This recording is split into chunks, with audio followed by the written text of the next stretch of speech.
Hey, what's up, y'all? It is your boy Don Juan, and I am back for another episode of Unapologetically. I know. You all are looking like, where the hell you been and how you gonna give us a video right before the holidays? You ain't gave us a video in forever, but I did give you a new video recently. If you haven't, go check it out. It's a different perspective from Unapologetically or not, with two different hosts.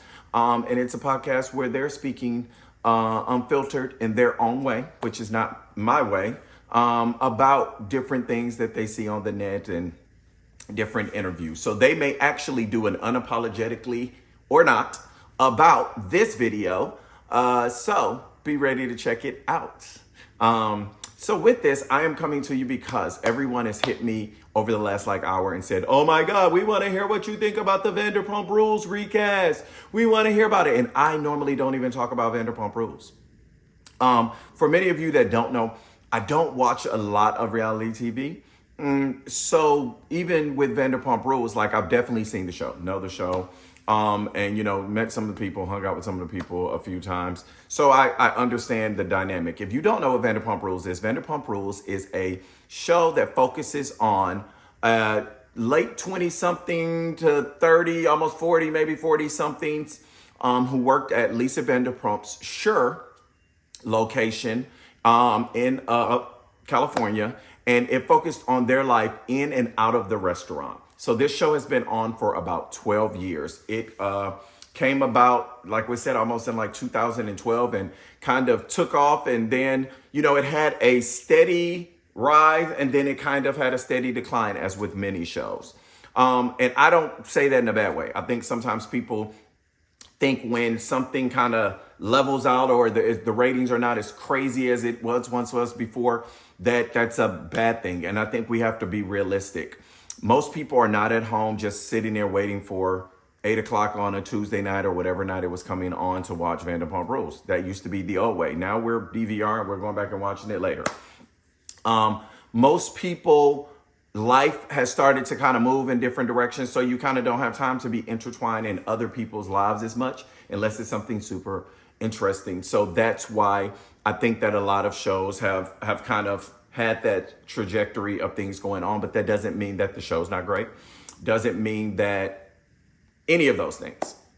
So when people were talking about this, if you don't know, Vanderpump Rules actually had a big scandal. The big scandal made Vanderpump Rules one of the most watched TV shows on cable a couple years ago, because it was a big scandal with Ariana and her then fiance, Schwartz, and him cheating with her friend. And it was this whole big blow up. And it had every news platform all over the world talking about it. Ariana became the woman who, let's say her trajectory went up after this scandal. You can fight me if you don't agree, but I think that people definitely cared more after she was hurt. She was a woman who had been hurt by her best friend and her boyfriend, and people cared more. So her trajectory went up after that also. And the show became popular again. The show went from, probably doing 500,000 people live to damn near 2 million. It was crazy on how many people watched the show overnight that had stopped watching the show or that had never watched the show, but it became like a real live Days of Our Lives or a real live 90210 or a real live soap opera it just became real life for most people because they've been cheated on or they've seen themselves in it. So with this, the show's popularity increased again. The show became Bravo's flagship show, whereas before, I will say it probably was on its way out. These are all of my just opinions. I'm not hearing this from anybody, but it was probably on its way out, just being honest. It was not kind of giving that people kind of didn't care. Other shows that were very much good had similar ratings, and they were all had went out. You can go with Shaws of Sunset, which was a great show, great characters. That show had been canceled. And just other shows that, Family Karma didn't have the exact same ratings as that, but people liked the show. And I'll even go on record. We had about similar ratings on Candy and the Gang. But, that's neither here nor there. So with it, like I said, the show was on its way out. It was renewed.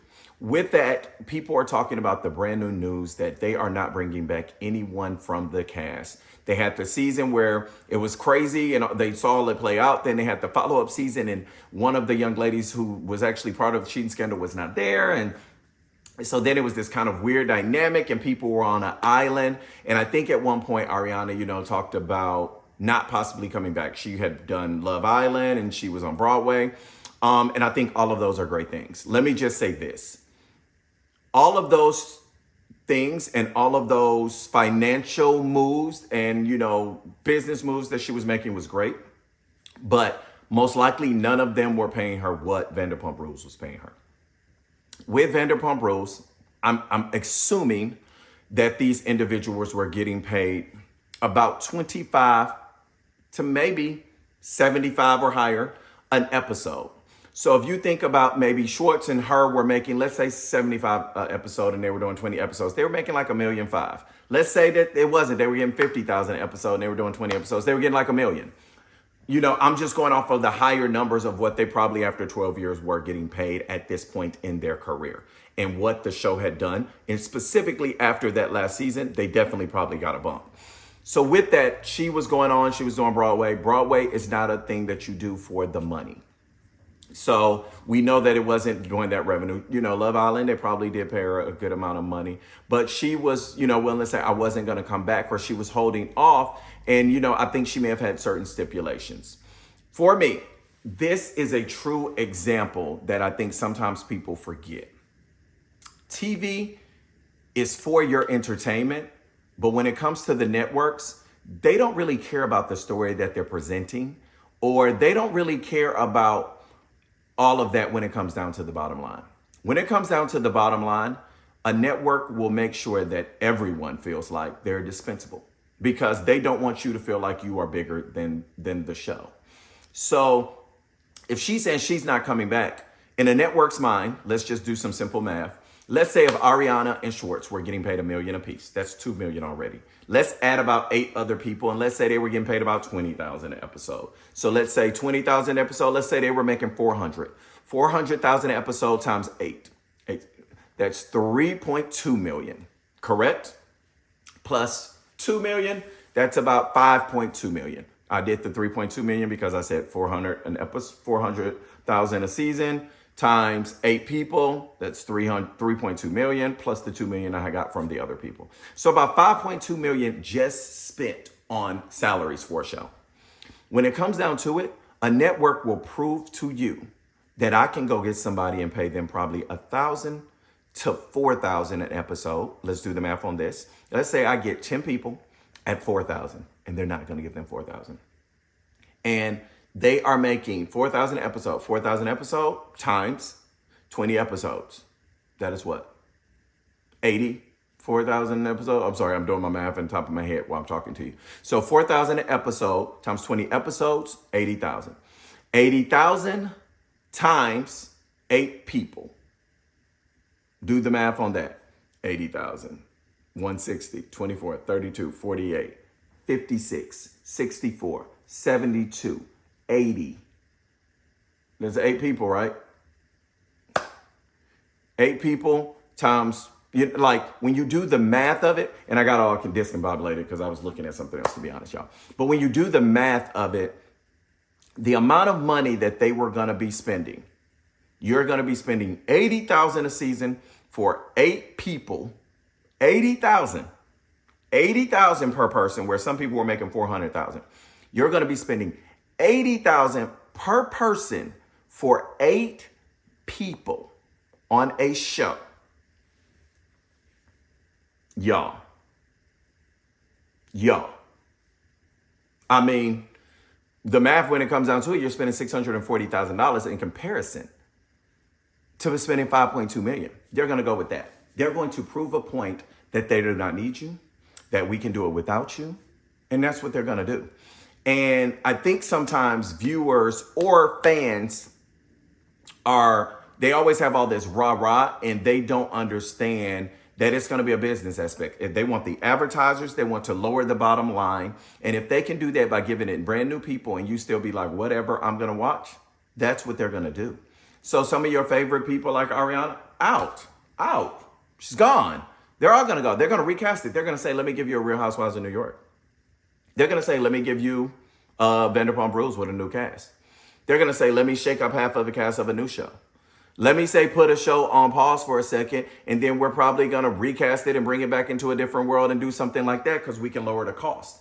You have to know that it is a business move when they do these things. It is not about the story. It is not about that they cared as much about, oh my gosh, such wouldn't come back. They're just like, hey, if we can get some of the same ratings with people and we're spending a fraction of the cost, that's what we're going with. And we will prove to anyone that makes us feel like you can't do it without us that we can.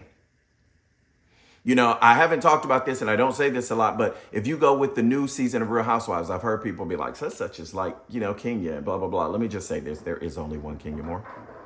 And I will say, if someone comes in and as much as a firecracker like Kenya, I would hope they were getting paid like Kenya. And they weren't, probably, at this point in their career. Not their first season on Housewives. Not my business. Don't care. Just being honest. So, yeah, it has to make dollars and cents. You heard that? So with this Vanderpump Rules shakeup, I think it's going to be interesting. I think it's interesting to see if it's going to be this flagship show that it was prior, because I think some things are going to be different and we have to be ready for that. But that was my take on Vanderpump Rules. I think Vanderpump Rules is a great show, but the networks are showing you we can do it for cheaper. So what do you guys think? Can they do it for cheaper? Are you tuning in? Until the next time of Unapologetically. If you don't know, I got on my Very Mindful hoodie. You can get that at thenewmeaning.com. I'll drop it below. But thank y'all so much for watching Unapologetically. And here we are. I am back. Thank you so much.